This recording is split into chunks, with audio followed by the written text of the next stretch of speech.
Vida nueva para el mundo. Extiende a usted la más cordial bienvenida a una entrega más de esta serie de programas especiales. Preguntas al aire, en donde el Dr. Armando Aldusin va a resolver algún cuestionamiento. ¿Qué le vamos a plantear el día de hoy?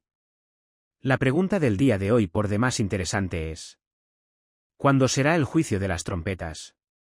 Esta es la pregunta que vamos a tratar de contestar en el libro del Apocalipsis, donde se nos narran o describen juicios que van a caer sobre el mundo.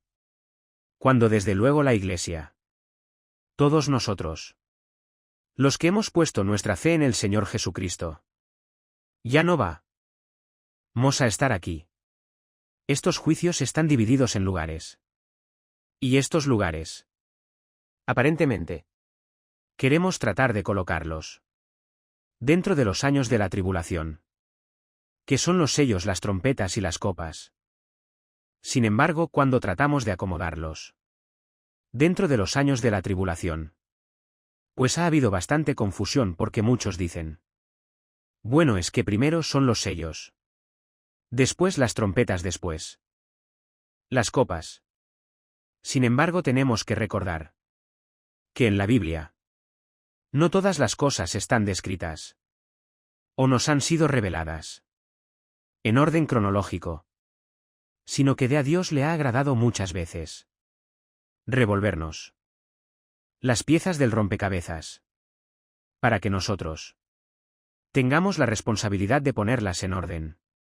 Entonces, cuando oímos que los sellos, como ya lo vimos anteriormente en otro estudio, cubren los años de la tribulación, y lo podemos demostrar, porque el sello claramente nos habla de que vienen cosas catastróficas sobre el mundo, y donde la ira de Dios ya se descarga sobre el mundo. Y la ira de Dios claramente,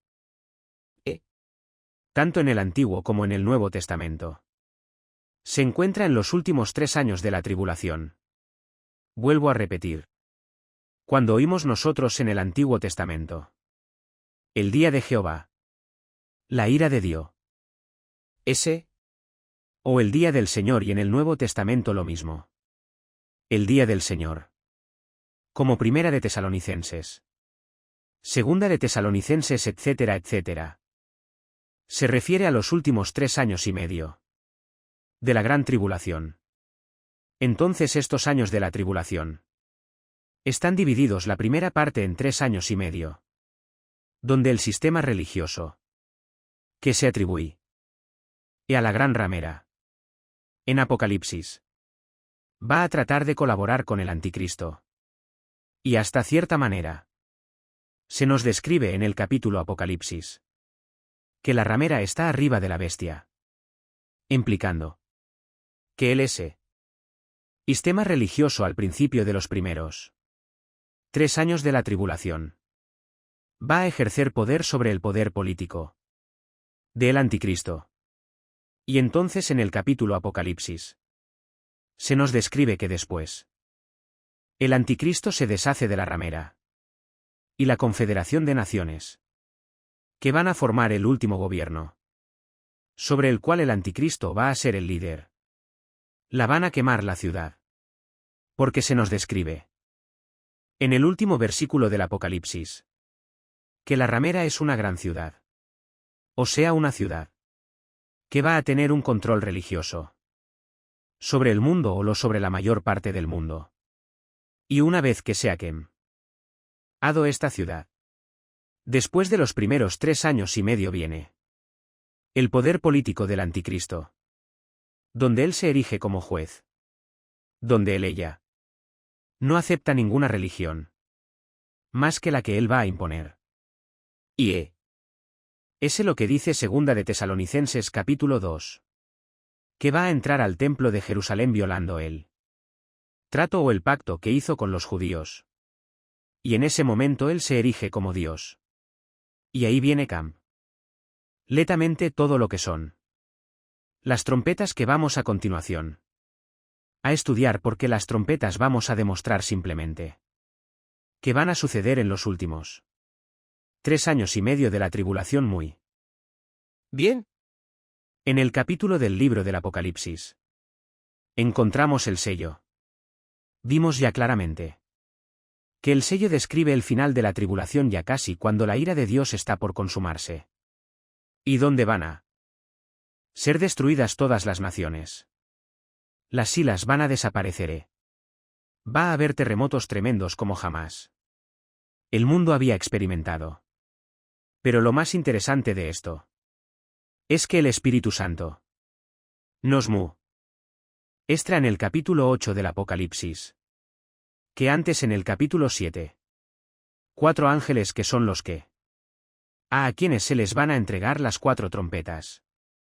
Del juicio sale otro ángel del oriente que les dice a esto.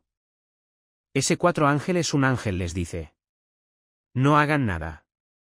Los detiene a estos 4 ángeles hasta que sean sellados. Los 144,000 judíos. 12,000 de cada tribu.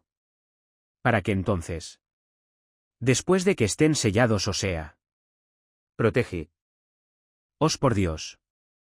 Los ángeles que van a tocar las trompetas. En el capítulo 8. Las puedan ejercer.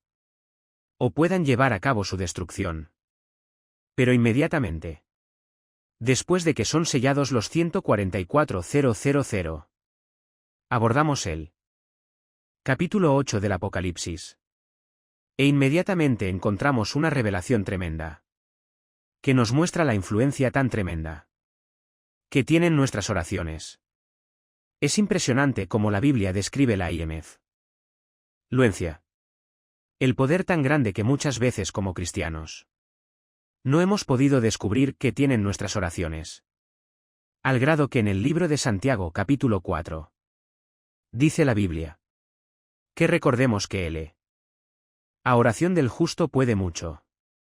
Y pues nosotros cuando oramos decimos: bueno, Dios está tan lejos y no se va a preocupar por mí. Tal vez ni me haga caso. Soy como una cucarachita, como una hormiguita. ¿Qué? Se va a estar acordando de mis oraciones.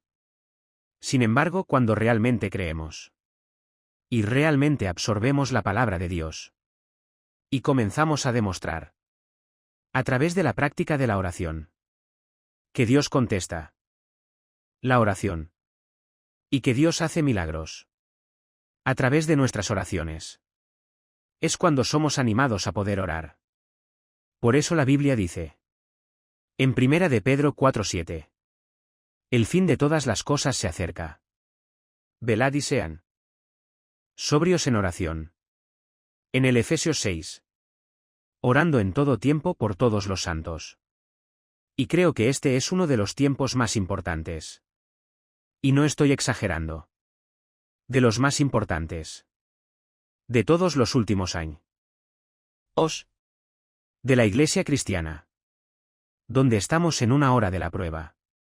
Donde estamos en una época donde los dolores han comenzado, como los dolores de parto de una mujer, a ser cada vez más intensos.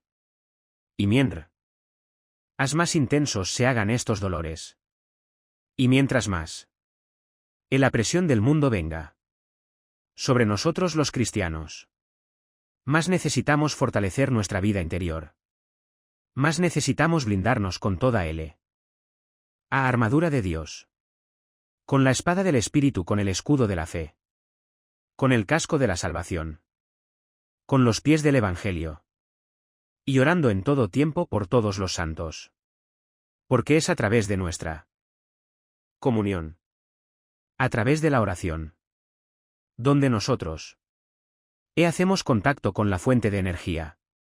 Nos conectamos con Dios. Cuando nos ponemos de rodillas.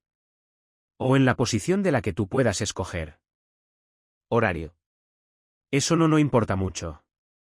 Lo importante es que no perdamos nuestro contacto con Dios. Y lo vamos a demostrar al final de la Biblia. En este capítulo 8 del Apocalipsis. ¿Qué es la antesala del astro betas que vamos a continuación a poder describir? Dice así: cuando abrió el séptimo sello, Se hizo silencio en el cielo como por media hora. Y vi a los 7 ángeles que estaban en pie ante Dios. Y se les dieron 7 trompetas. Aquí pues Juan ve que antes de que venga el juicio, y antes de que se toquen las 7 trompetas, él ve a estos 7 ángeles parados, ya dispuestos a tocar las trompetas. Sin embargo, observemos lo que ¿Sigue? Y entonces vino otro ángel. Ya no es de los 7 ángeles las trompetas, sino otro ángel. Y se paró ante el altar, con un incensario de oro. Y se le dio mucho incienso, para añadirlo a las oraciones de todos los santos, sobre el altar de oro que estaba delante del trono. Aquí nos damos cuenta que el incienso en el Antiguo Testamento, si bien recordamos, es un tipo, es un símbolo, es una representación de nuestras oraciones, porque es algo verdadero.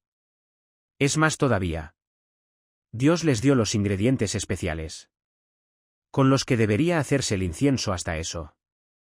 Dios es meticuloso y detallista, porque ahí involucra también el detalle y lo profundo que involucra las oraciones de todos nosotros. Entonces el incienso en el Antiguo Testamento simboliza como algo que sube hasta el trono de Dios, y que en el Nuevo Testamento son nuestras oraciones. Muy bien. Este ángel entonces recibe un incensario. Y desde luego que ahí.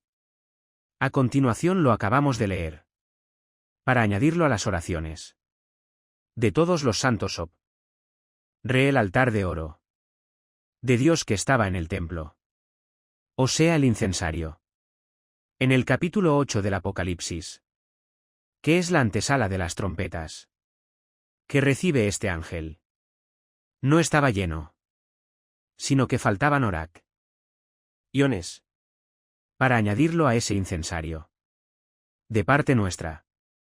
Y vemos a continuación lo que sigue. Y de la mano del ángel subió a la presencia de Dios el humo del incienso de las oraciones de los santos, o sea. Recordemos que aquí el incensario no está lleno. Está en el cielo. Y las oraciones que están haciendo aquí abajo, en la tierra, los santos están subiendo para llenar el incensario, o sea, viene un tiempo ando nuestras oraciones van a tener un final. Y cuando ya Dios no va a escuchar ninguna oración, porque el tiempo del juicio vino. Entonces es maravilloso que nos demos cuenta que, antes de los últimos años de la tribulación, Dios continúa teniendo misericordia y gracia. Porque ya finalmente, ya al final no va a haber absolutamente nada. Vemos después de los 1000 años el juicio. El gran trono blanco. Donde todos van a estar parados delante de Dios. Y se acabó la gracia. Se acabó la misericordia. Se acabó el favor de Dios. Entonces dice la Biblia. De la mano del ángel subió la presencia de Dios. El humo al incensario. Con las oraciones de los santos. Y el ángel tomó el incensario, observemos lo que pasa. Y lo llenó de fuego del altar, o sea. El incensario lo mezcló con el fuego del altar. Esto significa porque ya vimos. Las oraciones son del incienso, que están guardadas en un incensario, simbólicamente en el cielo. Y el fuego implica el juicio de Dios. Entonces se mezcla el fuego con las oraciones de los santos. Y dice la Biblia. Y lo arrojó a la tierra. O sea, en el momento que el fuego se une con las oraciones, dice la Biblia. El ángel agarró el incensario. Todo este simbólico y lo vertió. Para que cayera todas estas oraciones. O sea, simbólicamente. Para que las oraciones de los santos fueran contestadas. Mezcladas con el juicio de Dios. Y dice así: y hubo truenos. Y voces y relámpagos y un terremoto. Y una vez que el ángel nos simboliza aquí con esta escena maravillosa. Que nuestras oraciones van a ser contestadas. Implica que las oraciones que estamos haciendo nosotros, aquí en la tierra, de alguna manera están acelerando el juicio de Dios. Mientras nosotros oramos, le estamos diciendo a Dios cada día que oramos: Señor, ya termina con esto. Ya ven por favor por nosotros que tu gracia, que tu justicia, que tu paz establezca en la tierra. Y aún en él. En el quinto sello lo vimos también en el quinto sello.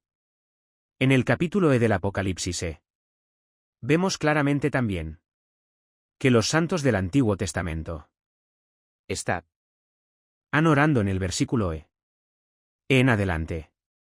Capítulo del Apocalipsis. Capítulo del Apocalipsis. Versículo en adelante en el cuarto sello. Quinto sello. Estaban orando a Dios y diciéndole arriba en el cielo: ¿hasta cuándo, Dios justo y verdadero? Venga nuestra sangre ahí en el cielo. Todavía los ángeles están junto a los santos de Dios. Ahí en el cielo están los ancianos de Dios, los líderes del juicio y del trono de Dios, los sabios del universo, junto a los santos. Y los santos están diciendo al día de Dios: ya allá en el cielo, los que ya murieron como mártires, Señor, apúrate ya que el juicio caiga sobre el mundo. Y esto es lo que sucede antes de las trompetas. Santos de Dios, cuando comencé yo a entender estas cosas, de qué manera nuestras oraciones tienen el poder. Porque Dios en su soberanía ha determinado todas las cosas. Lo sabemos, y Dios ha establecido una hora, un día, una semana, un mes, un año, para las cosas que van a suceder. Así como Cristo vino en el tiempo exacto de Dios, así Dios ha determinado un programa cronológicamente en el cielo, donde cada cosa que Él ha determinado va a suceder. Como cuando en el capítulo 2 de los Hechos, el apóstol Pedro, explicándole a los judíos la muerte de Cristo, les dijo: entregado por el predeterminado consejo y anticipado conocimiento. Predeterminado consejo. Dios había ya establecido, desde antes de la fundación del mundo, que su Hijo Jesucristo fuera crucificado. Desde con predeterminado consejo y anticipado conocimiento, Dios sabía, cuando Jesús vino al mundo, todo lo que iba a suceder. Y lo vemos en la misma vida de Jesucristo. Cristo el día anterior a su muerte, cuando estaba tomando la última cena con los discípulos, Él sabía perfectamente que esa noche era la última cena que iba a tomar con ellos. Él sabía que al otro día, a las de la mañana, iba a estar colgado en una cruz. Él tenía un anticipado conocimiento de las cosas que iban a suceder. Cuando Él comenzó a encaminarse hacia Jerusalén, después de estar en Galilea, les dijo a los discípulos: voy a enfrentar ahora el juicio. Seré entregado por los líderes. Los sumos sacerdotes van a golpearme. Van a hacerme sufrir y voy a morir. Y a los 3 días voy a resucitar. Cristo tenía una ubicación, un conocimiento perfecto. Ha determinado consejo y anticipado conocimiento de todo lo que iba a suceder. Muy bien, pero aun cuando Dios tiene este anticipado conocimiento de las cosas, escuchemos esto. En su soberanía, Dios también ha determinado que nuestras oraciones puedan cambiar las cosas. Esto es asombroso. O sea que quiero decir que las oraciones pueden muchas veces hacer cambiar el consejo de Dios. Esto es una revelación impresionante. Como lo puedo demostrar muy fácil. ¿Se acuerdan ustedes?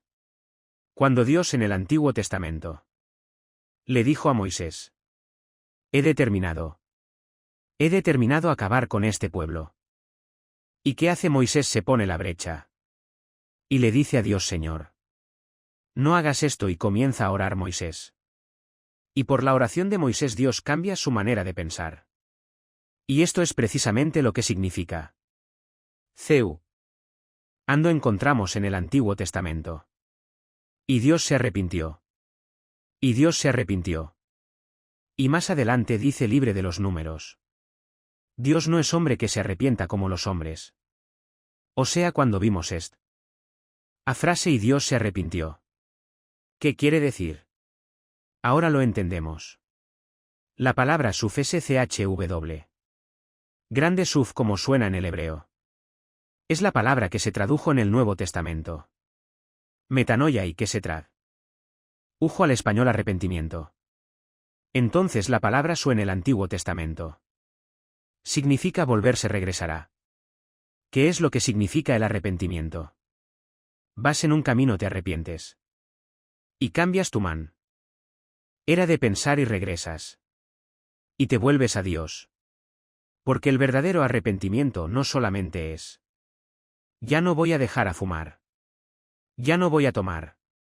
Ya no voy a ver pornografía. Sino que aparte de dejar esas cosas, nos regresamos hacia Dios. Y reconocemos que sin Él no vamos a poder continuar viviendo la vida cristiana. Entonces, en el Antiguo Testamento, cuando dice la Biblia que Dios se arrepintió, esto no significa que Él haya cambiado su manera de pensar respecto al pecado. Porque es lo que significa para nosotros como hombre. Dios no es o no se arrepiente como nosotros, o sea, su manera de pensar no es allí. Yo él a la de nosotros. Porque la palabra arrepentimiento significa cambio de mente. Cambiar de manera de pensar. Cuando nosotros nos arrepentimos, es de algo malo hacia lo bueno. Pero cuando Dios dice que Él se arrepiente, es cuando Él cambia su manera de pensar con respecto a nuestro trato. Y Dios se arrepintió, o sea, Dios cambió su manera de pensar en cuanto a lo que Él iba a hacer con el pueblo de Israel. Él, en cuanto a lo que Él quería o tenía determinado para hacer. Y otro ejemplo tenemos con el famoso Jonás. La palabra Jonás, verdad, significa paloma, ya lo sabemos. Paloma significa Jonás. Y cuando Jonás es enviado a Nínive, a una ciudad asiria, para que esta ciudad sea completamente destruida.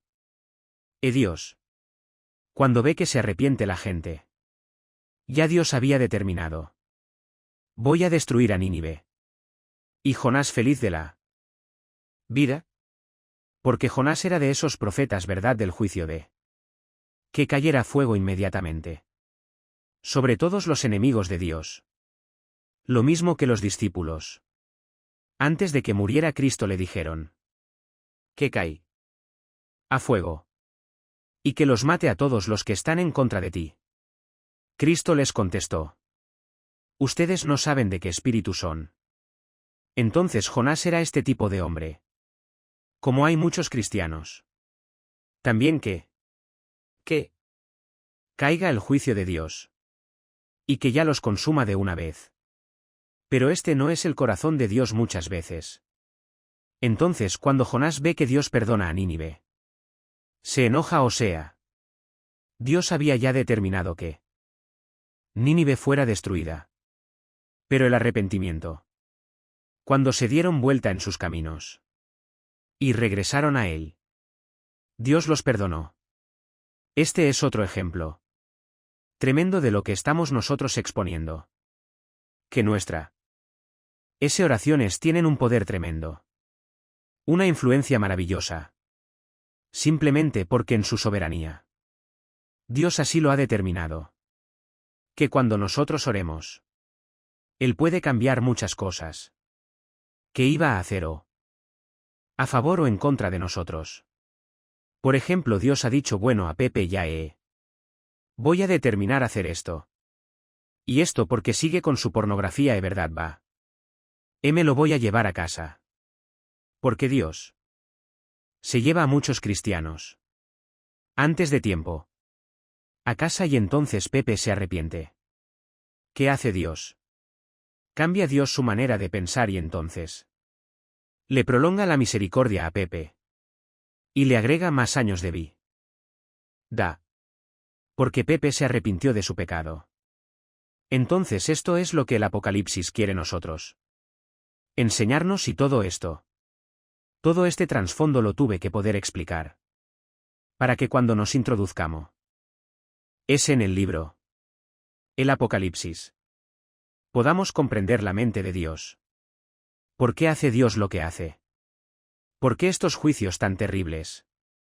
Porque llega un momento en que ya el ser humano está tan depravado. Degenerado. Tan endurecido. El otro día yo estaba escuchando. ¿Qué? Lo que está pasando ahorita actualmente en el mundo. Con el famoso coronavirus y la pandemia. Etcétera, etcétera. Que ahora ya quieren hasta que usemos Google sojaja. Al ratito nos van a querer vestir de astronautas. ¿Qué diz que para protegernos de esto? Yo estaba pensando dentro de mi corazón realmente. ¿O qué se encuentra detrás de toda esta Toda esta orquestación siniestra. Es mucha maldad. Hay mucha maldad detrás de todo lo que está pasando. O sea, yo le comenté a mi esposa el otro día. Nos quieren matar. Nos quieren matar. Están prohibiendo medicinas que pueden sanar a las personas. Inmediatamente las sacan del internet. O sea, hay algo detrás siniestro. Y lo único que pude concluir es peor maldad que la de los nazis. Hay personas en el siglo XXI que no tienen alma. Que no tienen alma. Que ya han perdido su alma. Que lo único que les interesa es enriquecerse. Tener poder político. Tener influencia sobre los demás. Y ver a todos los seres humanos como una bola de esclavos. Exactamente como en las antiguas películas de ficción. Entonces esta es la razón por la cual esta maldad que se profet hizo en la Biblia Mateo. Por haberse multiplicado la maldad, el amor se enfriará. Primera de Timoteo es segundo de Timoteo capítulo 3. Porque vendrán tiempos peligrosos. Pablo dice el Espíritu Santo res amadores. De sí mismos vanagloriosos. Orgullosos sin afecto natural. Sin ningún sentimiento por los demás. Primera de Timoteo. Porque el Espíritu dice que muchos apostatarán de la fe. Escuchando engañadores. Con doctrinas con barbaridades. Herejías que vendrán contra la palabra de Dios. Y para alejarnos del camino. Estamos en tiempos peligrosos. En los que hace años el Espíritu Santo le dijo a Pablo. Y estos tiempos están por culminarse. Y que el libro del Apocalipsis nos los describe. Y entonces vienen las trompetas. Donde el primer ángel toca la trompeta y se quema la tercera parte. La tercera parte de toda la hierba verde del mundo. Todos los árboles y todo lo que es verde se quema. La segunda trompeta versículo se toca la trompeta. Y la tercera parte del mar. La tercera parte de los barcos. La tercera parte de todas aquellas. De toda aquella vida que existía en el mar. Es completamente destruida. La tercera parte se convierte en sangre. Hace algunos días. Finalmente. Mi esposo y yo estuvimos en una playa cercana. Y nos impresionó la cantidad del famoso sargazo. Que son como algas marinas descompuestas. Y pues no pudimos entrar a nadar. Todo estaba lleno de sargazo. Y están atando de juntarlo y todo. Y yo me acerqué y el olor era nauseabundo. Era un olor terrible. Bueno, ¿qué cosa es esto? Que después de tantas experimentos de bombas atómicas que se han hecho en el océano Atlántico y Pacífico, Después de los billones de litros de petróleo que se han derramado en todos los océanos y en los mares del mundo. El mar ya está y ahora sí que insoportable la vida marina. Están delfines encontrándose muertos en las playas. Ballenas encontrándose muertas en las playas. Y todas estas algas, este famoso sargazo, no son más que algas que se están muriendo. Que es vida dentro del mar. Y que se muere con la contaminación que se desprende y que el mar arroja hacia las playas. Y el olor. Pues es nauseabundo porque trae todo el olor, ¿verdad? De la contaminación de todo lo que nosotros los seres humanos hemos hecho con la vida marítima.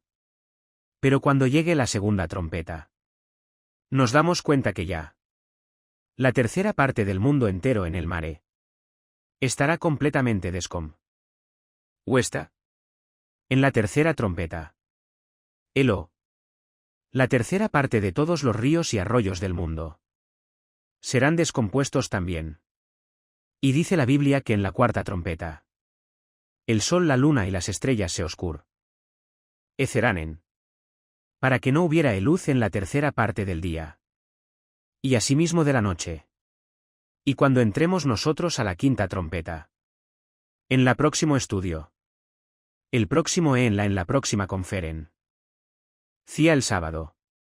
En la respuesta en las preguntas. Vamos a profundizar en la quinta trompeta. ¿Qué es cuando un ángel baja al centro de la tierra? Y abre el abismo. El abismo.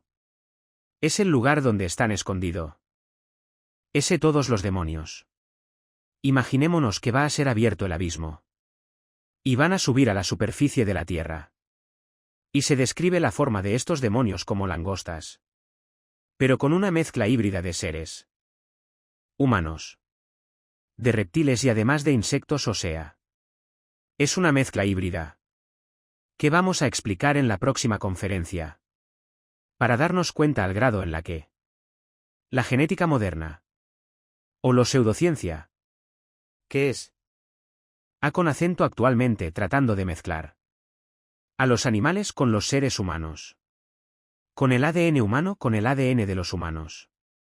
Va a tener su consumación en el libro. El Apocalipsis está claramente escrito. Lo vamos a ver profundamente en la próxima respuesta. ¿Qué le demos qué es lo que pasa en la quinta trompeta?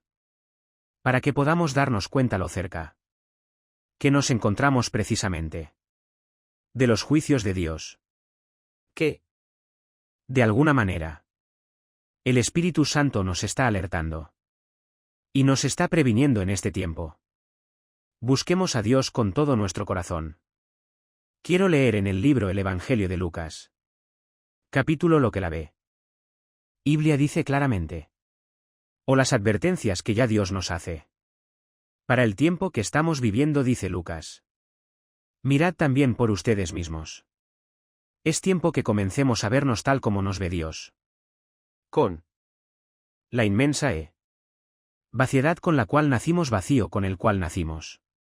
Y la profundidad de la maldad que traemos los seres humanos todavía. Para que miremos realmente a Dios. Que Él es el que nos mira. Y que podamos nosotros escapar de las cosas que vienen sobre el mundo. Mirad también ustedes mismos. Que vuestros corazones no se carguen de glotonería y embriaguez y de los afanes de la vida. O sea, démonos que la vida no solamente es comer y beber. Porque así hay millones de cristianos, desgraciadamente. Que Señor, cuando dan gracias por los alimentos. Gracias, Jesucito mío. Que dárselos a los que no o tienen el nombre de Jesús. Amén. Ya hasta cuando dan gracias por la comida. Se vuelve mecánico y automático. Y comenzamos a creer solamente verdad. Que vivimos para comer y para beber.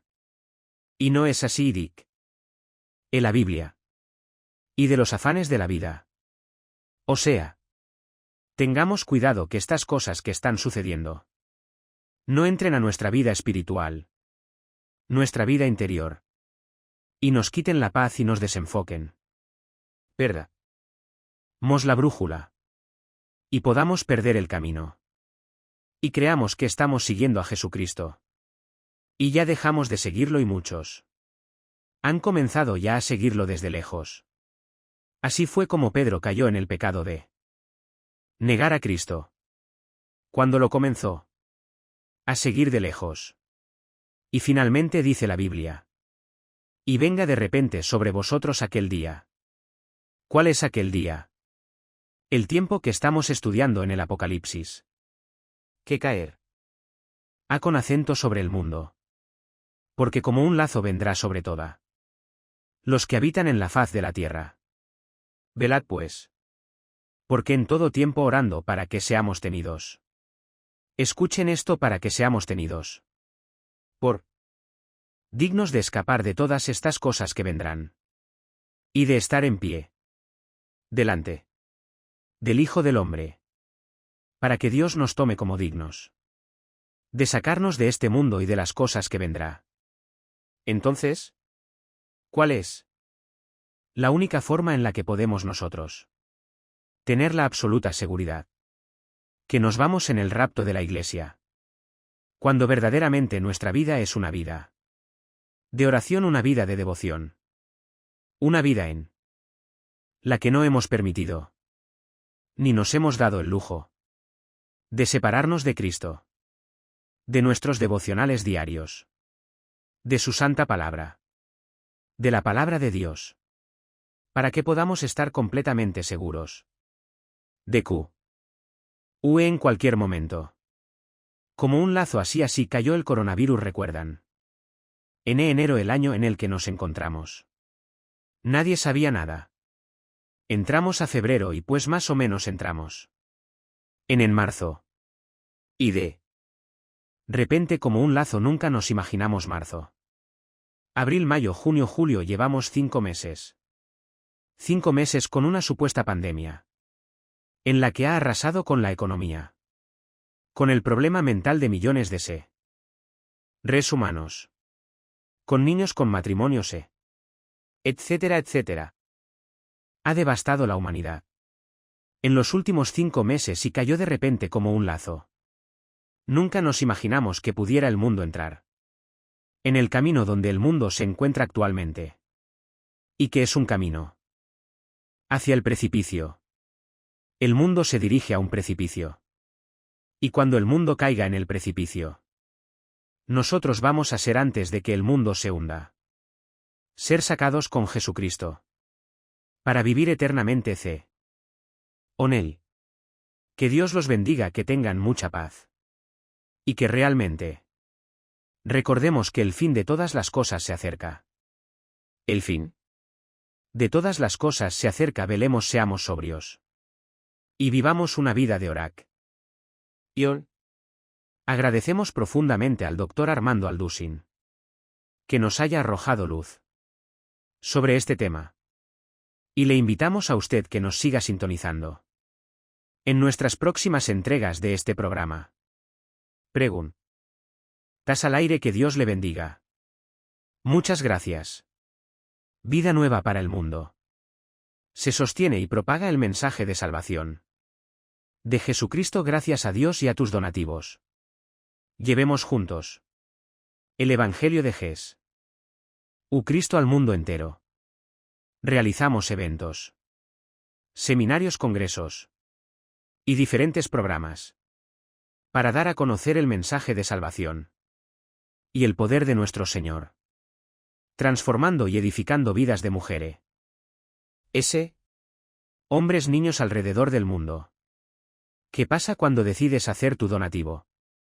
Aunque no puedas llevar la palabra personalmente a todo el mundo, de esta forma lo estás haciendo con tus donativos o aportaciones. Estás sembrando y formando parte de lo que Dios está haciendo. En su obra estás ayudando a traer luz a la oscuridad, paz al conflicto y esperanza a los que no tienen ninguna. Dona desde México. Na desde Estados Unidos. Para el resto de donaciones de otras partes del mundo. www.vidanuevaparaelmundo.org.m x/Dona. Estamos cumpliendo la gran comisión. Por tanto vayan y hagan discípulos a todas las naciones, bautizándolos en el nombre del Padre, del Hijo y del Espíritu Santo, enseñándoles que guarden todas las cosas que les he mandado. Y he aquí que yo estoy con ustedes todos los días, hasta el fin del mundo.